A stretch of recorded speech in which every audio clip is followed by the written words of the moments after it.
Hello everyone, my name is Ashish.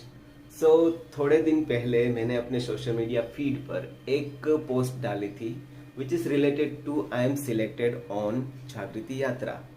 सो इसके related बहुत सारी क्वेरीज आ रही थी मुझे दैट ये यात्रा क्या है, इसमें आपको क्या करना है, इसमें आपको घूमना है या फिर कुछ काम करना है। तो ये वीडियो इसी के बारे में होगा और ये यात्रा में सिलेक्शन प्रोसीजर जो है उसके बारे में मैं समझाऊंगा, उसके बारे में लास्ट में बात करेंगे। इस यात्रा का इम्पोर्टेंस क्या है, इसमें आप कहाँ कहाँ घूमेंगे, क्या क्या देखेंगे, क्या क्या एक्सप्लोरेशन करेंगे। 24 दिसंबर से ये यात्रा शुरू होगी और 8 जनवरी तक ये यात्रा चलेगी। 15 दिनों की ट्रेन जर्नी जिसमें हम 8000 किलोमीटर्स ट्रैवल करेंगे, अलग अलग स्टेट, अलग अलग सिटीज और अलग अलग बिजनेस और जॉब से जुड़े हुए अलग सोच रखने वाले 500 से ज्यादा यंगस्टर सिलेक्ट होंगे। पूरा इंडिया एक्सप्लोर करेंगे, कुछ मेट्रो सिटीज में भी जाएंगे और कुछ स्मॉल टाउन्स में भी जाएंगे और उसमें अलग अलग बिजनेसमैन और एंटरप्रेन्योर्स से मुलाकात करेंगे और उनसे सीखेंगे कि वो ऐसा क्या कर रहे हैं कि ना सिर्फ वो खुद अर्निंग कर रहे हैं लेकिन वो कुछ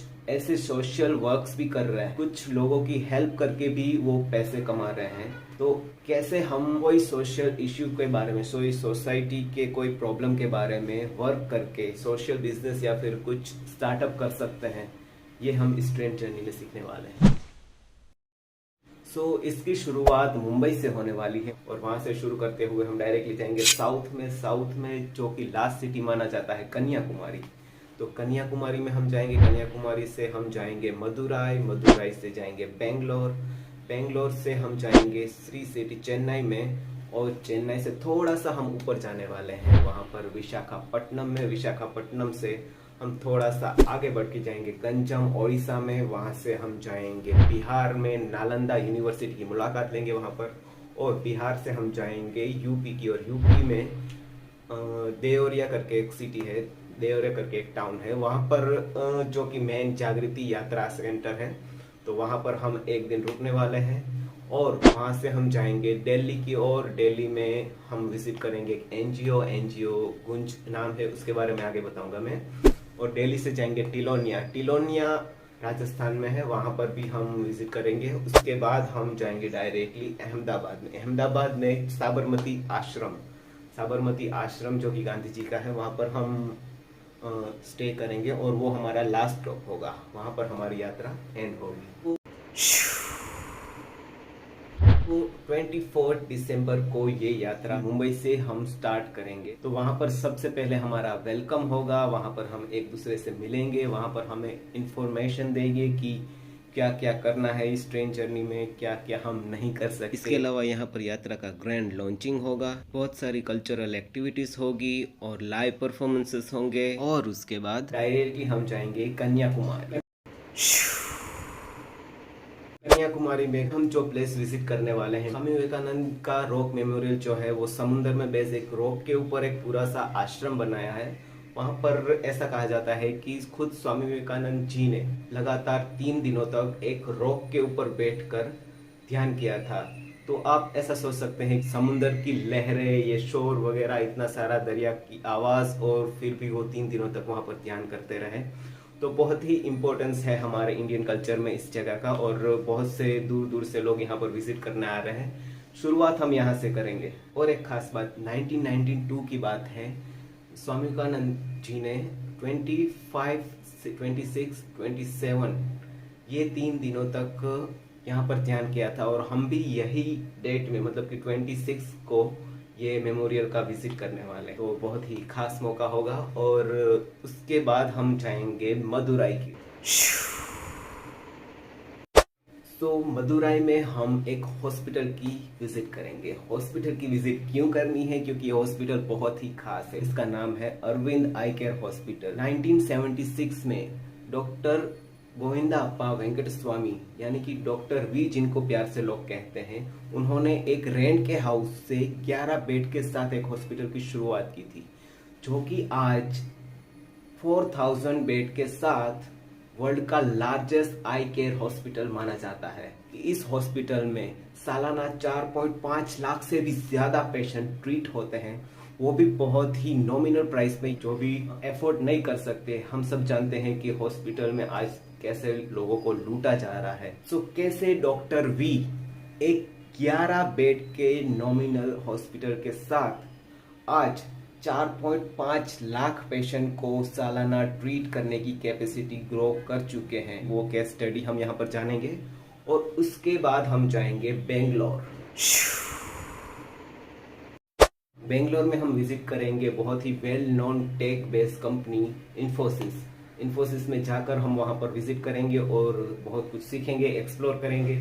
और एक चीज बेंगलोर में हम विजिट करने वाले हैं, एक बिजनेस एक्सपो जिसका नाम है जागृति एंटरप्राइज मेला, जो कि इसी यात्रा का एक हिस्सा होगा। इसमें बेंगलोर और उसके आसपास के बहुत से बिजनेस और स्टार्टअप्स वहां पर प्रेजेंट किए जाएंगे और हम वहां पर देखेंगे, समझेंगे और चाहे तो उसके साथ कोलैबोरेट भी कर सकते हैं। बेंगलोर के बाद हम जाएंगे चेन्नई।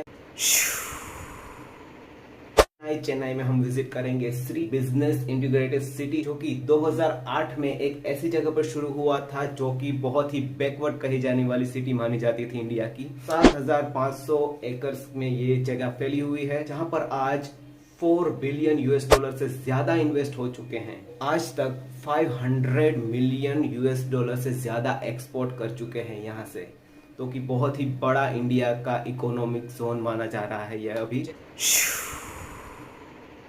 चेन्नई के बाद हम जाएंगे थोड़ा सा ऊपर विशाखापट्टनम की ओर। विशाखापट्टनम में मेरे फेवरेट सेक्टर को विजिट करेंगे, जो कि है फूड। अक्षय पात्र फाउंडेशन आपने कहीं सुना हुआ लग रहा होगा। नेशनल ज्योग्राफी चैनल पर इसके बारे में एक पूरा एपिसोड बनाया गया है मेगा किचन शो में। अक्षय पात्र फाउंडेशन के अंडर यहाँ पर करीबन 45 किचन से 7,000 वर्कर्स के द्वारा 15,000 स्कूल्स में करीबन 17.5 लाख बच्चों को, स्टूडेंट्स को मिड डे मील प्रोवाइड कराते हैं डायरेक्टली 2 घंटे के अंदर। तो इसके बारे में हम यहाँ पर विजिट करके जानेंगे। विशाखापट्टनम से हम डायरेक्टली जाएंगे गंजम ओडिशा में। वहां पर हम विजिट करेंगे ग्राम विकास की, रूरल एरिया, गांव के लोगों की लाइफ में बड़ा चेंज ले आने की कोशिश कर रहे हैं, जिससे जो गांव के लोग हैं वो खुद कुछ आगे बढ़े और उनको एजुकेशन अच्छा मिले, उनको अच्छी शिक्षा और अच्छा काम मिले, उनके रिलेटेड ये वर्क करते हैं। तो वहां की विजिट करेंगे हम। गंजम के बाद हम विजिट करेंगे नालंदा यूनिवर्सिटी की, जो कि बिहार में है। ये बहुत ही स्पेशल विजिट होगी क्योंकि नालंदा यूनिवर्सिटी एजुकेशन लेवल के हिसाब से हम अगर बात करें तो एक टाइम की कैम्ब्रिज और ऑक्सफोर्ड के लेवल की यूनिवर्सिटी थी, जहां पर पूरे वर्ल्ड से लोग इंडिया में पढ़ने आते थे। हालांकि 12th सेंचुरी में मुख्तियार खिलजी के द्वारा ये यूनिवर्सिटी को पूरी तरह से नष्ट कर दिया गया था और कहा जाता है कि इसमें 3 बिल्डिंग्स तो पूरी किताबों की लाइब्रेरी थी, जिसमें 90 लाख बुक्स थी, वो भी पूरी तरह से जला दी गई। इतना ज्ञान पूरा नष्ट हो चुका था। 2006 में हमारे ex president APJ Abdul Kalam की नजर यहाँ पर गए और उन्होंने सरकार से ये अपील की, रिक्वेस्ट की कि ये यूनिवर्सिटी वापस शुरू होनी चाहिए और एजुकेशन लेवल में इंडिया वापस दुनिया के लेवल में आ सके। इसके लिए इसमें काम कर गया और 2014 से वापस से ये यूनिवर्सिटी शुरू हुई है। एडमिशंस वहां पर हो रहे हैं और काफी अच्छे से ये आगे बढ़ रहा है। उनके वाइस काउंसलर से मीट करके उसके बारे में ज्यादा हम डिटेल में जानेंगे। नालंदा यूनिवर्सिटी में एजुकेशन के रिलेटेड हमारी धरोहर जानने के बाद हम जाएंगे देवरिया यूपी, जहां पर जागृति एंटरप्राइज का मेन सेंटर है।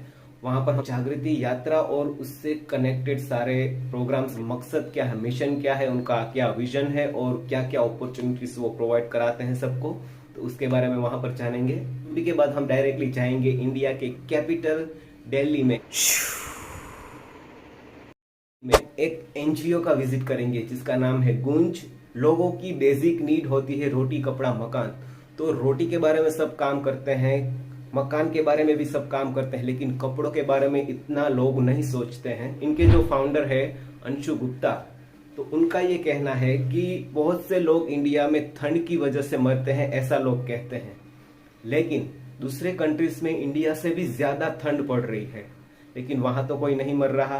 तो इसका मतलब ये लोग ठंड से नहीं मरते रहे हैं, लेकिन ठंड से बचने वाले जो कपड़े हैं उसके ना होने के कारण बहुत से लोग बीमार पड़ रहे हैं और बहुत ही मर भी रहे हैं। तो इसके रिलेटेड ये वर्क कर रहे हैं। जो क्लोथ्स है जो डोनेशन से आते हैं उसको रिसाइकल करके जिसको जरूरत होती है उसको ये प्रोवाइड कराते हैं। वो भी ऐसा ही किसी को डोनेट नहीं कर देते जिससे उनको लगे कि ये हमें दान में मिला है। गांव के लोगों से कुछ काम करवाते हैं, वो भी गांव के हित में, जैसे कि गांव में रोड बना दो या फिर गांव में कोई कुआं खोद दो, स्कूल में ज्यादा ध्यान दो, बच्चों को पढ़ाने भेजो, उसके रिलेटेड ये उनसे वर्क करवाते हैं और उसके बदले ये इनको किट देते हैं कपड़ों की या फिर वो जरूरी चीजों की। इससे क्या होगा कि जो गांव के लोग हैं उनको भी डिग्निटी भी बनी रहेगी, तो उनको ऐसा लगेगा कि ये मेहनत करके हमने कमाया है। तो बहुत ही अच्छा इनिशिएटिव है इनका। इन्होंने जब शुरू किया था 18 साल पहले, तब सिर्फ 5 बोरी कपड़ों से शुरू किया था डोनेशन में जो मिले थे, लेकिन आज ये तकरीबन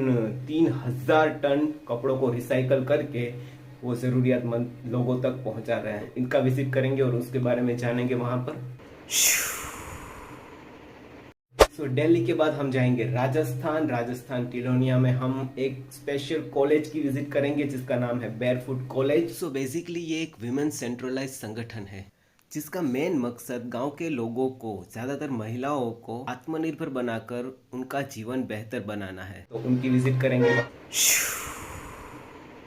लास्ट स्टॉप पर हम आएंगे अहमदाबाद में साबरमती आश्रम में हम विजिट करेंगे। हमारे राष्ट्रपिता गांधी जी ने बहुत टाइम वहां पर स्पेंड किया था। वहीं पर हमारा वैलेडिक्टरी प्रोग्राम होगा और हमारा फेयरवेल होगा। वहीं से मोस्ट ऑफ लोग अपने अपने जगह पर निकल जाते हैं और अगर कोई मुंबई जाना चाहे तो मुंबई भी वापस जा सकते हैं।